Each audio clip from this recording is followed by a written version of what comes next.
Oops. Careful, careful. Kick it. Oh, perfect. Alright, if I fuck up the tripod, I'll just put duct tape on it like the last one. It wasn't duct tape. It was like Scotch tape. It was part Scotch tape, part duct tape. Mixed together, that tripod lasted like 2 years. I can't argue with that. Well, we got back from the Raid Redemption, and, God damn. Jesus Christ. Well, this movie kicked our ass for 100 solid fucking minutes. I think full on throughout the entire movie, there's maybe 10 minutes where there wasn't people just actively being just beaten to hell. Where they were just beating the shit out of each other with machetes, knives, fluorescent lights, tables, chairs, anything that wasn't walls. nailed down. Yeah. So many people thrown into walls. Oh, God. Yeah. I fucking hate walls over there. I love this movie. I absolutely fucking love this movie. There's a reason why this is being called, in a lot of places, one of the best action movies in a long time. Because it really is. Oh, yeah, I mean, it takes out all the bullshit. It gives you exactly what you're there for. You get, 30 seconds of backstory to this guy's life. And even then, half of that is him, working out and, beating the hell out of that punching bag and everything. He's training for this movie. But even then, honestly, because the one critic who didn't like it was Roger Ebert, who gave it 1 star. Because it was nothing but fighting and violence and, essentially just a movie form of a video game. To be fair, the entire time I watched this, I'm I would love to have a game version of this. Yeah, to be fair, if this was based on a video game, it'd be the best video game movie of all time.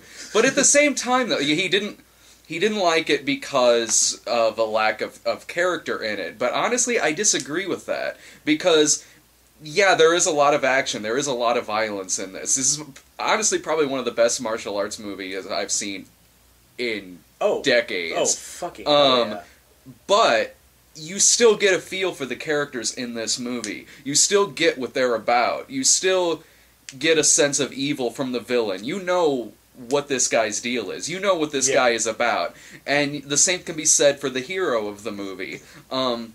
Because he has a relationship in this with his brother, who is one of the guys, who was one of the gang members in this. There's some good stuff in with that. And there's also the stuff with that, corrupt lieutenant. I think that there really is a lot of character in this movie. Well, more so than a lot of other movies I've seen, which are an extended action sequence, which in other movies that are just a long action scene get really boring. This one doesn't at all.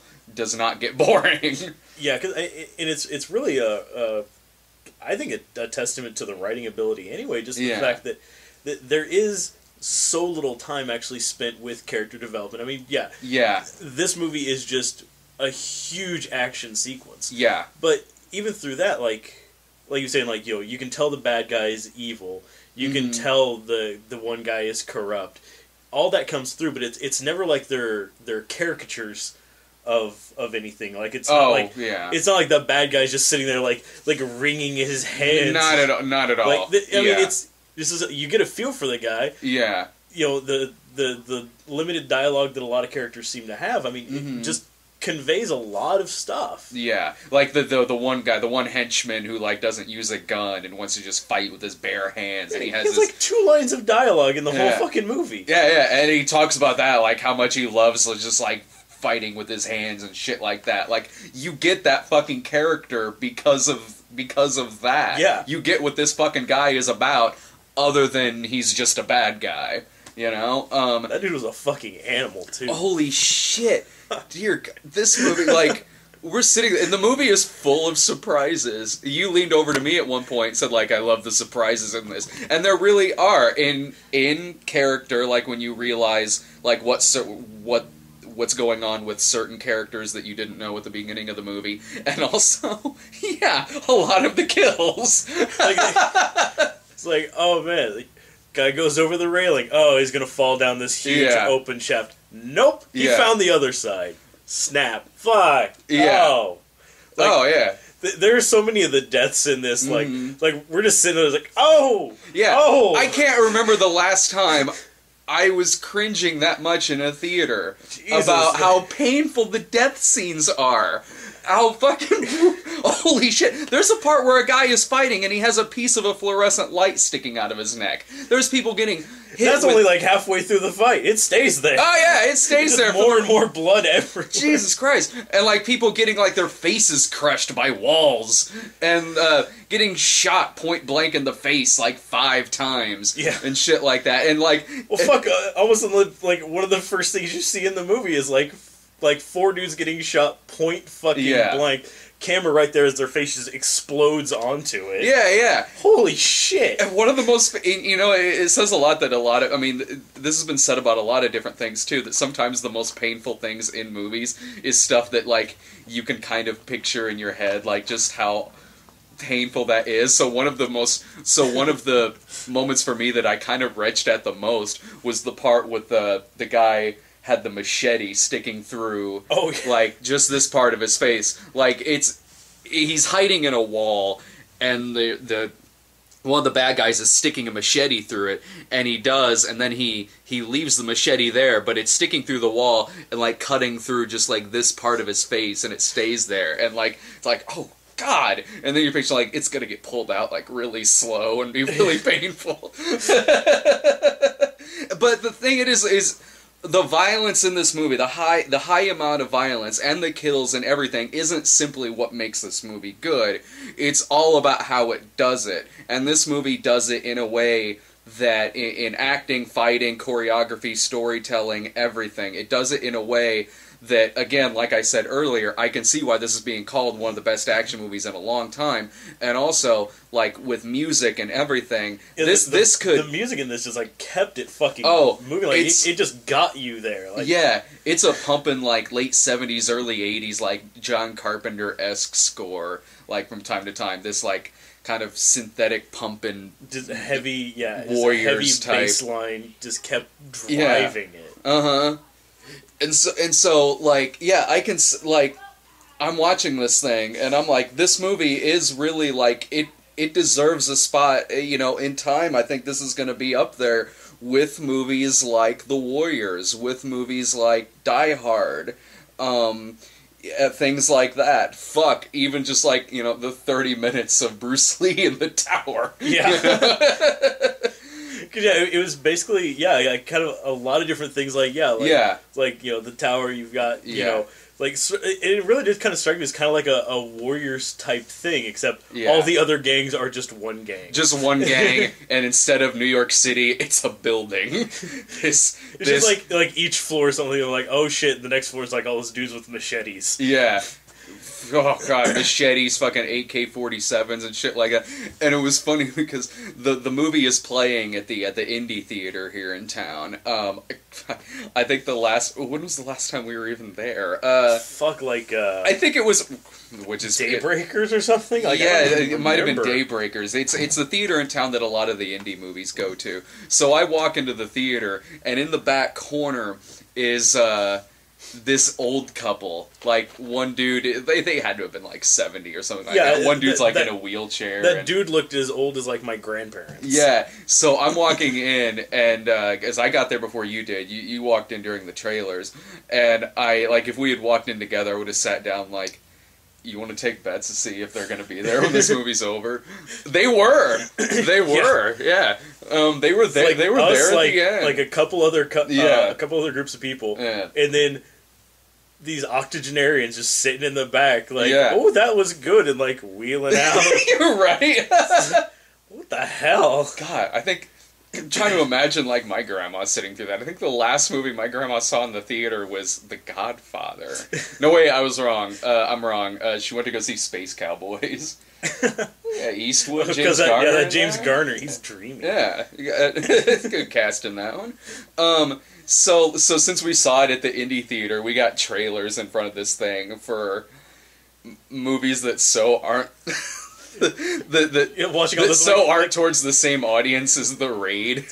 All over the place. There was that one, like, weird romantic comedy, Damsels in Distress. Yeah, I couldn't remember the name of that. Damsels. It's the Whit Stillman movie, and I've seen a couple of his other movies, like Last Days of Disco and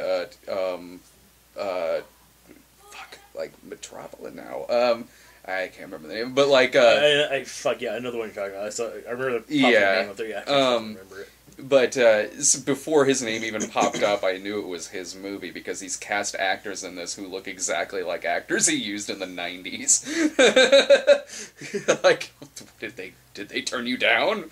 Like, so it showed previews for that. It showed previews for the Woody Allen movie, To Rome with Love, which I kind of want to see because like I love I love Woody Allen, and my favorite Woody Allen movies are the ones that he's in. And I think the last one of his he was in was Scoop. So oh, Woody's back, like in front of the camera this time. Like, all right. And like you pointed out when we were watching it, was like every male character in the movie is playing Woody Allen in a movie that Woody Allen is in. Like, okay, like I've seen plenty of Woody movies where he's not in it, but there's always somebody in there who's like playing Woody Allen, like Kenneth Branagh on Celebrity, or Larry David in whatever works, and so like that. But this one that he's actually in, you've got Eisenberg is playing like it seems to be playing a Woody Allen type. That Italian dude that was Benigni, yeah, Roberto Benigni. But I do kind of want to see it because I love Woody Allen. It looks good. Yeah, like I'm not classically a Woody Allen fan, but I mean that one did look really good. Like it caught my attention. Yeah, I don't think this is going to be as violent as The Raid. There was that weird one though. What the fuck was the name on that one? The Bourne Legacy. Yeah, that, which. Holy shit, that looks great. I am looking forward to the Bourne Legacy, and I'm not even a Bourne movie fan. I'm really not. I like Jeremy Renner as an action hero. Fan. I'm a big Jeremy Renner fan. I like Jeremy Renner as an action hero better than I like Matt Damon as an action hero. Yeah. So I'm like really looking forward to. No, that one that was it was just starting the trailer for as I was walking in that cult movie. Yeah. What the fuck was that? Like Sounds of some Sounds of Her Voice or something like that. Something like that. It looked weird. It looked like even kind of the way it was shot and like the way it looked more like a original like Showtime series than it did a movie. Yeah, I can see that. But like the same style as like what was that one? Sleeper Cell or whatever it was. Yeah. That looked odd. That might be interesting. I tend to like movies about cults. So I might check that out. Before you got there, it showed the Raven trailer, which I do want to see. It's like if From Hell was about Edgar Allan Poe. Perfect. I know, right? I want to see this. I really want to see this movie. So I highly, highly, highly fucking recommend this movie. This movie is just like a giant fuck you to like the modern pussification action movie producers, you know. Yeah, it is. I mean, this is just. It is a fucking hard R. Like, yo, America, you missed this shit? Yeah. Check out what we got. Yeah, remember when this used to be everything? Yeah.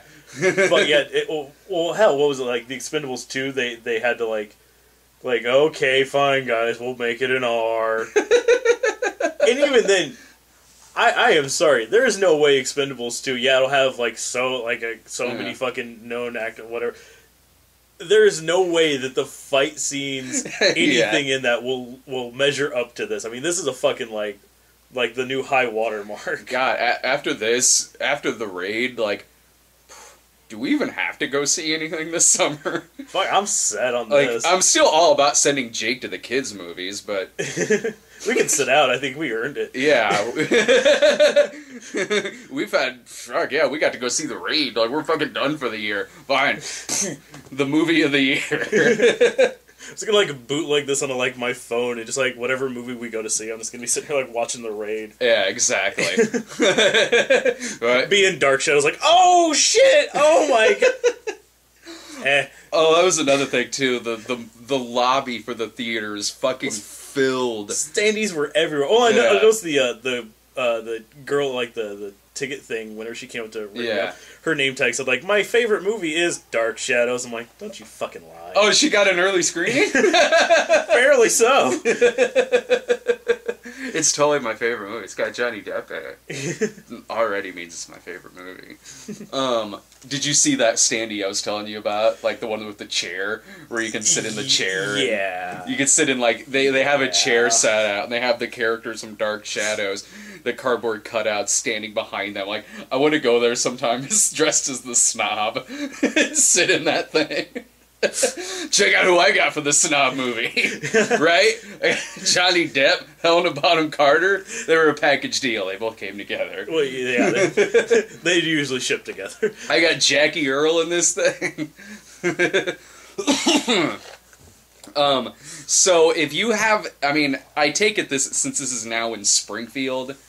It's probably been everywhere else already. Yeah. Because it was like Ebert's review for this thing popped up like 3 or 4 weeks ago.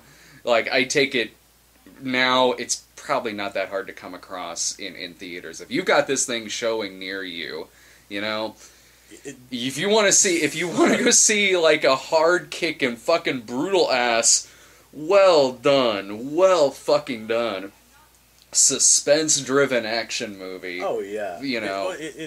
Again, like, I cannot stress enough, like the fight choreography in this. Oh god, was just absurdly good. Like, I mean, like Old Boy good. Yeah, well, that was like the best thing I can compare, like that one scene where, again, it's a hallway fight scene. Yeah, where dude just goes through and just decimates like 30 guys in the course of like a minute 50. That guy was fucking great. I mean, I don't know who the hell planned all this stuff out, what team of expert choreographers they had for this stuff, but it was absolutely amazing. Yeah. Like shit, like even some like stuff like Tony Jaa's done, like, you know, like The Protector and stuff like that, or like Chocolate. I mean, I thought those were good, but then seeing like this, like, it's so tight, it's so claustrophobic. Like most of the fights, the distance between the guys never gets much more than like from me to you. I mean, all the fights are up close and personal. This is a very claustrophobic building, like you said. Yeah. This isn't some lush fucking high rise or anything like that. This is fucking narrow ass hallways, and there's a reason why people are flying into fucking walls and getting killed by fucking corners and shit like that. There's already a sequel planned for it. Good. I saw that. And an American remake. Boo. I'm sorry, there is no fucking way they're going to be able to duplicate that and have it any way, shape, or form comparable. Be that brutal. I mean, yeah, one, just the brutality alone, they won't be able to measure up to making it a U.S. release. And two, just, fuck, like, I can't even picture that working, you know? It's going to be great, man. It's going to be Vin Diesel as the lead, and instead of, like, instead of gang members with machetes, it's cars. Just driving through the building. Hey, CGI cars. Wait a minute. I think this is just the new Fast and Furious. God damn it. Fast 6. The Raid. Yeah. The Raid, yeah. Drive our cars through this building. Yeah, so that's planned for, like, that's listed on IMDb, slated for a 2014 release. Well, good. The end of the world will be before then, so we'll have to watch it. We can watch it in heaven. Wait a minute, this is the American remake. We're not in heaven. No! Wait, why should we be surprised that's how it's going to end up? Apparently it took us 2 years to realize we're in hell. It's so similar to where we are now. Yeah. So if you get a chance to see this flick, just fucking do it. Just don't even question it. Yeah. It's like, fuck, there's a showing in 10 minutes across town. Run! Yeah. Just fucking go watch it. Get the blood pumping even before you go see it.